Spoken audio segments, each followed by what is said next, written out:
আসসালামু আলাইকুম। আশা করি সবাই ভালো আছো। আমি নিশাত তাসনিম, পড়াশোনা করছি ঢাকা মেডিকেল কলেজ পঞ্চম বর্ষে। আজকের ক্লাসে আমরা with clues with special use এই যে টপিকটা আছে গ্রামারের ৩ নম্বর প্রশ্নে আসে সেইটা সম্পর্কে বেসিকগুলো জানবো। এর প্র্যাকটিসের জন্য অলরেডি ভিডিও আপলোড করা আছে ইউটিউবে, তোমরা একটু দেখে নিবা। কারণ প্র্যাকটিস ছাড়া কিন্তু আসলে এগুলো ইনকমপ্লিট। তো দেখো, প্রথমে এখানে আমরা কিছু কিওয়ার্ড বা কিছু ফ্রেজ যদি শিখি, তাহলে এখানে ১৫ থেকে ১৮টা ওয়ার্ড বা ফ্রেজ তুমি যদি শিখতে পারো, তাহলে একদম 100% কমন পাওয়া যায়। একই টাইপের কোশ্চেন বারবার আসে এবং এটা এমন একটা কোশ্চেন যেখানে ১ মার্ক লুজ হওয়ারও সুযোগ নাই। যে কিছুই পারো না ইংলিশে, সেও যদি ১-২ বার জিনিসটা দেখে যাও, একদম ফুল মার্কস পাবে। তো প্রথমে আসে দেয়ার। দেয়ার কোথায় ব্যবহৃত হয়? দেয়ার কোনো কিছুর এক্সিস্টেন্স বুঝাই, বা দেয়ার দিয়ে দেয়ারের নিজস্ব কোনো অর্থ নেই, অন্য কোনো কিছুর এক্সিস্টেন্স বুঝাইতে জাস্ট সেন্টেন্স ফরমেশনের ক্ষেত্রে দেয়ার ব্যবহার করা হয়। যেমন there is a hospital near my house. এখানে দেয়ারের কোনো অর্থ নাই, কিন্তু জাস্ট সেন্টেন্স ফরমেশনে ব্যবহার করেছি। সেখানে আমার বাড়ির পাশে একটা হসপিটাল আছে। There is a pond, there is a great novelist. তাহলে এরকম ক্ষেত্রে আমরা দেয়ার ব্যবহার করি। এরপর দেখো লেট অ্যালোন। লেট অ্যালোন দুইটা জিনিসের তুলনা বুঝাই। বলা হয় যে সে তো এটা পারে না, আবার এটা। এখানে ইম্পসিবল দুইটা জিনিস মেনশন করা থাকে এবং প্রথমটা তো ইম্পসিবল, দ্বিতীয়টা আরও ইম্পসিবল, এরকম দুইটা জিনিস। যেমন দেখো, হি ক্যানট রিড, সে পড়তে পারে না। লেট অ্যালোন রাইট, তাইলে সে পড়তেও পারে না, লিখতেও পারে না আসলে, কিন্তু তুলনাটা এরকম হচ্ছে সে তো পড়তে পারে না, এটা ইম্পসিবল, কিন্তু লেখাটা এটা তো আরও ইম্পসিবল। তাহলে লেট অ্যালোন যেটা আরও ইম্পসিবল তার আগে বসে। ঠিক আছে। ওয়াজ বর্ন, এটা কারো জন্ম নেওয়ার ক্ষেত্রে ব্যবহৃত হয়, জানো তোমরা। যেমন she was born in Dhaka. আবার এটা স্থানের ক্ষেত্রে ব্যবহৃত হয়েছে, সালের ক্ষেত্রেও হইতে পারে, বা তারিখের ক্ষেত্রেও। হি ওয়াজ বর্ন বা শি ওয়াজ বর্ন ইন 1999 বা 2000, এরকমও হইতে পারে।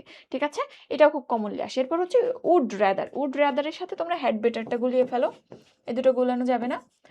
মনে রাখবা, তোমাদের যে ইউজুয়াল ব্যবহার আসে সেই ক্ষেত্রে এই উড রাদারের সাথে দ্যান থাকে এবং এখানে দুইটা কাজের মধ্যে একটাকে চুজ করতে বলা হয়, একটাকে প্রেফার করতে বলা হয়। আর হ্যাড বেটার মানে এরকম কিছু প্রেফার না, দুইটা জিনিসের মধ্যে একটা ভালো এমন না।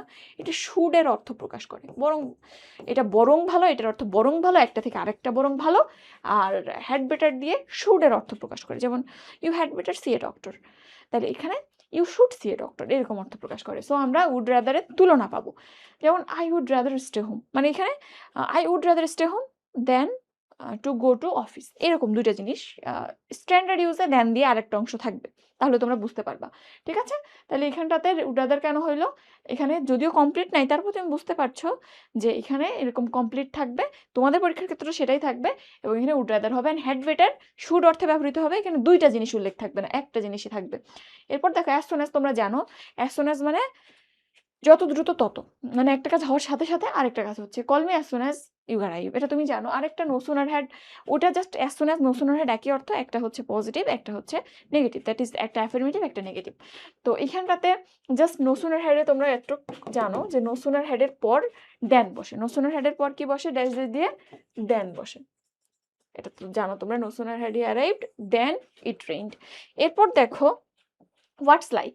হোয়াটস লাইক অ্যান্ড আরেকটা জিনিসের মধ্যে তোমাদের কনফিউশন লাগে, সেটা হচ্ছে যে হোয়াট ডাজ লুক লাইক।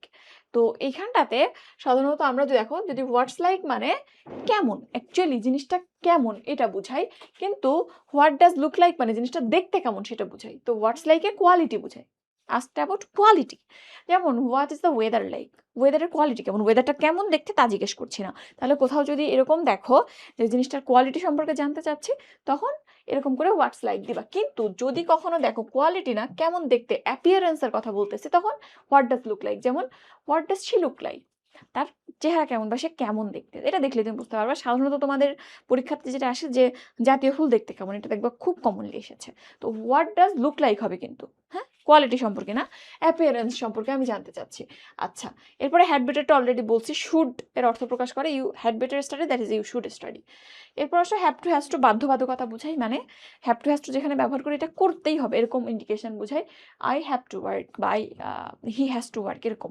এবং এই ক্ষেত্রে হ্যাভ টু বা হ্যাজ টু এর পরে ভার্বের বেস ফর্মটা বসে। ওকে, এরপর আসো হোয়াট ইফ। হোয়াট ইফ মানে এমন যদি হয় তাহলে কি হবে, এমন যদি হতো। তো পসিবল রেজাল্ট কেমন হবে সেটা। হোয়াট ইফ ইট রেইনস মানে যদি বৃষ্টি হয় তাহলে কি হতো, যদি বৃষ্টি হয় তাহলে কেমন হতো, এরকম অর্থ দিবে।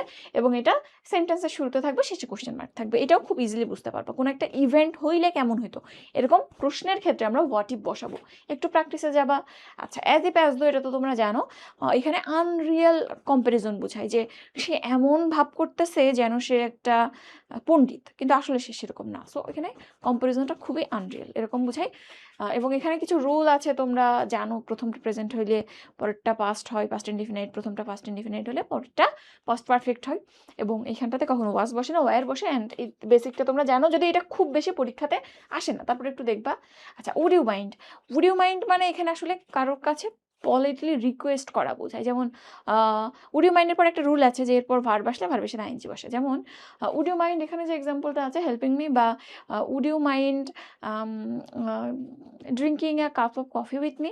তার মানে এখানটাতে আমি বলতেছি তুমি কি দয়া করে আমাকে হেল্প করবা, বা হেল্প করলে কি কিছু মনে করবা, রাগ করো না প্লিজ, বা তুমি কি আমার সাথে একটু চা খাবা দয়া করে। That is would you mind, মানে বুঝাই দয়া করে আমরা কারোর কাছে কোনো কিছু রিকোয়েস্ট করছি। এবং এখানে রুল কি, এরপরে যদি কোনো ভার্ব আসে তাহলে তার সাথে আইনজি হয়। এখানে খুবই ইজি, তুমি জাস্ট প্র্যাকটিসে যাও তাহলেই বুঝবা। এরপর আসো লেস্ট। লেস্টটা তোমরা জানো, লেস্টের ক্ষেত্রে দুইটা ক্লজ থাকে। প্রথমটা যদি হয় দ্বিতীয়টা হবে না, বা দ্বিতীয়টা যদি না হয় প্রথমটা হবে, এরকম। মানে একটা হইলে আরেকটা হবে না, বা একটা না হইলে আরেকটা হবে, এরকম বুঝাই। এবং এখানে রুল আছে একটা, লেস্টের পরে যে স্ট্রাকচারটা থাকে, এখানে একটা ভুল আছে। লেস্টের পরে যে ক্লজটা থাকে সেখানে subject plus should plus verb, এই ফরম্যাটটা বসে। সো ইউ শুড ফল হবে কিন্তু।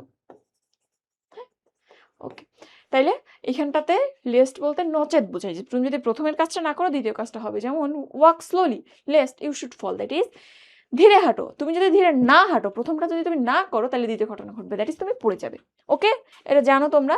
And it is time, it is high time, এটাও তোমরা জানো। দেখো, it is time, it is high time মানে অনেক হয়েছে বা যথেষ্ট হয়েছে, এখন এটা করার মোক্ষম সময়, এরকম বুঝাই। রুল জানো তোমরা। ইট ইজ টাইম বা হাই টাইমের পর যদি সাবজেক্ট আসে তাহলে তারপর direct V2, that is past indefinite করে দিতে হয় টেন্সটাকে। যদি এরপর সাবজেক্ট না আসে, ইট ইজ হাই টাইমের পর ডিরেক্ট ভার্ব আসে, তখন 2+ ভার্ব লিখতে হয়, এটা তোমরা জানো। So that in order that জানো, কোনো উদ্দেশ্য বুঝাই।